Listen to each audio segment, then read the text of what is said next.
Now, you people, all of you here are the survivors, as far as I'm concerned. You're the people who are tough enough to live in London. I didn't quite make it. I tried it some time ago, but, you know, you need a lot of grit, a lot of gumption. You've seen the people who wimp out. They move to Kent or whatever, and they still think they're sort of, you know, in the mix. And they're not. You know that. They're finished. They're not even human beings. You're glad to see them go. That's it. You didn't have what it takes. You couldn't handle the irony before lunch. Jazzercise for dinner. Didn't have that thing in you that makes you hungry, that gives you what you need to live in a paper cup at the bottom of somebody else's garden in Balham. You gotta have that thing. £1,200 a month, it's a fucking bargain. Because it's tough. You know it's tough here. Look at the faces outside. Look, the streets are thronged with people who look like they haven't been able to take a shit in years. It is tough out there. Everybody's here. Everybody. Everybody came from everywhere. That's why all those right-wing parties all over Europe, we have one here in Britain, UKIP, telling people to stay away, people, going, stay away! They're never going to succeed long-term anywhere. Because you know what? Everybody goes everywhere. You may have noticed. And we need them. We need everybody.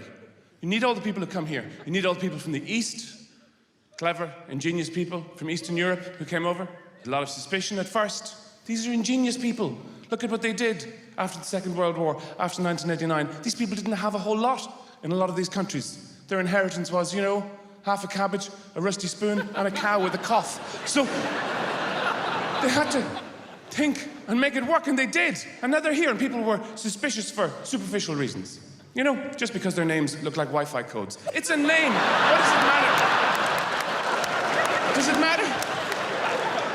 Nowadays, when you see a Russian in a Hollywood movie, they're always a villain. Because of one man. Because of Putin. Everybody else is a villain all of a sudden. If you see a Russian in a Hollywood movie, he has a scar, it starts here. It goes over his face, over all the furniture in his apartment, out into the street. He doesn't have a left hand, he just has a blender or something. And all he says is, since I come to your country, it's very easy for me to make a bomb. From old cereal packet and dead cat. You need all the voices. You need American voices. You need the American voices from the further west to counteract our European attitude. Because those people are so positive. They're the people who walk around going, giving it 100%, 5,000%. I'm so glad to be here. Are you good? Hey, how are you? Are you good? To us, that sounds like a threat. What is this giving it 100% stuff? We're European, we give it 11%, okay? That's it. If somebody you know is on fire in front of you, maybe you'll knock it up to 13, but that's it. But we need them, even here. Within these islands, people have suddenly got all suspicious. I live up in Scotland, okay? You know, the other place. It's become this weird division now where people are regarding each other with a lot of suspicion and wariness. You need all the voices of these parts. You need Scottish voices. These people are very good to talk with and argue with. They're very good at catching you out. They'll get you on a technicality, even at 2 a.m. in a pub. If you listen to them, they're very, very refined in their thinking. They'll say, actually, you're talking radioactive pus. The Welsh people, of course you need the Welsh people. The Welsh people have sort of been sidelined because of what's going on between England and Scotland. Wales is the traumatized child in the car being driven around by the bickering couple. Looking out the window going, oh, please. And you need all the voices. You need Welsh voices. They have the best voice in the world for breaking bad news gently. Well, it just sort of exploded, you see. It just, it was fine one moment, we were there, and now we don't go near it. It's just, You need English voices, of course you need English voices. They're very reliable voices for explaining why nothing works. It's never worked, it's always been like that. It's fine, we like it, don't touch it. And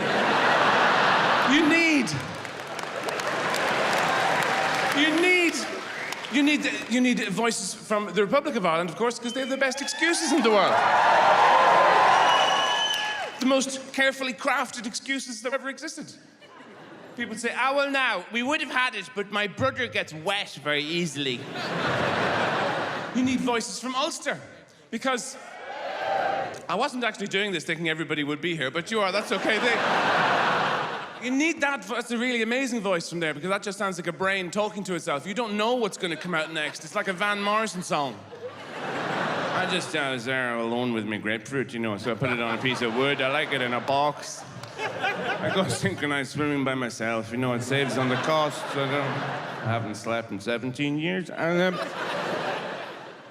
the point is, you need all these people, because people are always blaming other people for the crisis, and you're constantly told there's a crisis. You're in a major crisis all the time because of the rolling news culture we live in. Financial crisis. The collapse happened in all the fun countries. Places where you go to have a good time. Portugal, Ireland, Greece, Spain, you know. Places where people run around in front of you and go, "It's nice, I make." You sit, eat, drink, is nice. The west of Ireland, very dependent on tourism. And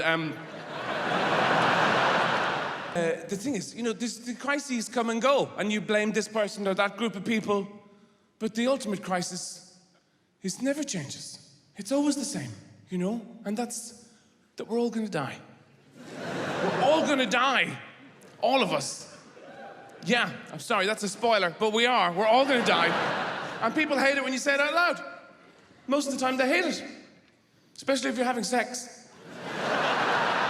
If you're afflicted with that condition that makes you go, "We're all gonna die," every time you come, it's very hard to get the mood back. But we are, and we're all, you know, there's no point blaming everybody else, because we're all ultimately alone as well. Here we are, hot fleas in the gulping dock. We are alone. Because people don't really have religion anymore, you know? You don't really have religion in this country anyway. I mean, you know, the Christian religion doesn't really exist in a big way here. You never really had it, to be honest. We had it in Ireland, that was religion. What you had was a dressing up box with some cardigans with holes in the elbows. Everybody would meet up and have some ginger nuts and sing a few tunes and go home. We had religion, the thing that makes you feel bad from the moment you're awake. With God squatting on the end of your bed with his fist pressed between your eyes going, "Wake up, shitbag!" That's religion. Now, that was a very confusing time for a lot of people. I grew up in the 70s in Ireland. It was intense, the religiosity of the whole country, you know, and it was confusing if you were young. I remember saying to my granny, "Granny, how many priests do you have to blow to get into heaven?" And of course, she was an older person. She didn't want to talk about these things. She would go, "Oh, stop it now, eat your tea." But I was persistent. "Come on, Granny, how many?" And she'd go, "Oh, I hate putting a number on these things. About 40. Now, come on, each..." Oh, distraction, that's it. And I don't know where a reminder came from, but that's something that people do. You drink, drugs, food, shit television, amazingly shit television. The things people watch in this country. Everybody goes on about how Britain makes the best television in the world. It does, but David Attenborough's not responsible for everything. So there's some extraordinary crap out there. The baking thing. People are baking and they're talking about it.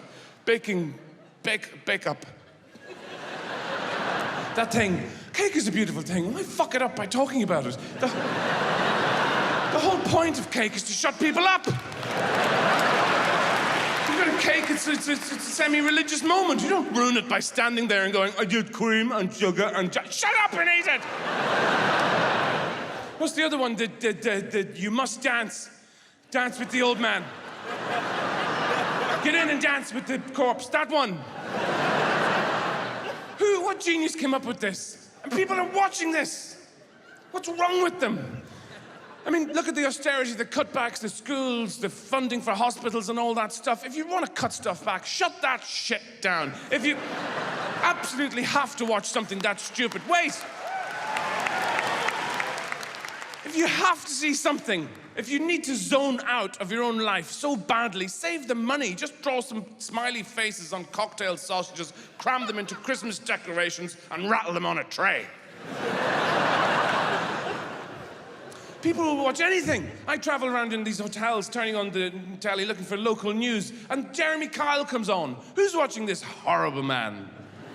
Somebody, he's like a drunk seagull, battering pregnant voles with his beak.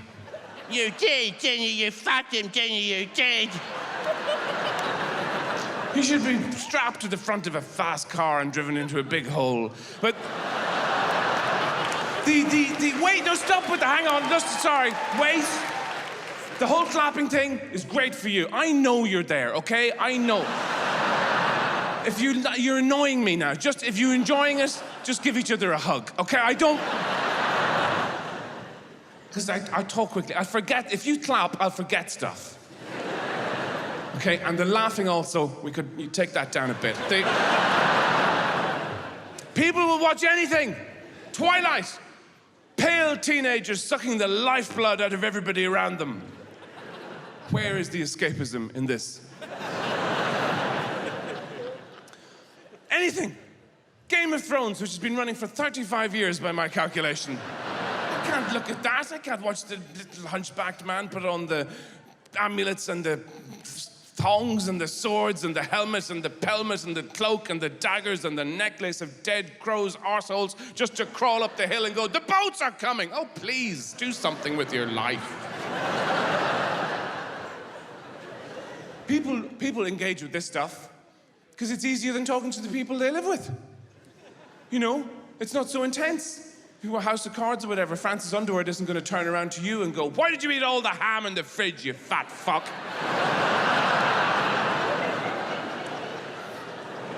You know, you watch these things for years. So that's what I was doing when I wasn't smoking. I was watching television. I did some of these drawings as well. Because you have to do something with your hands, you know, and you can't masturbate all day long. I mean, that's, you know, it's easier if you're a woman or something. You just hook yourself up to a clock radio or something and wait till it goes ding and you're done. If you're a guy, it's complicated. You have to get tarpaulin and ropes and secure the perimeter. I don't want to get involved in all that shit. So,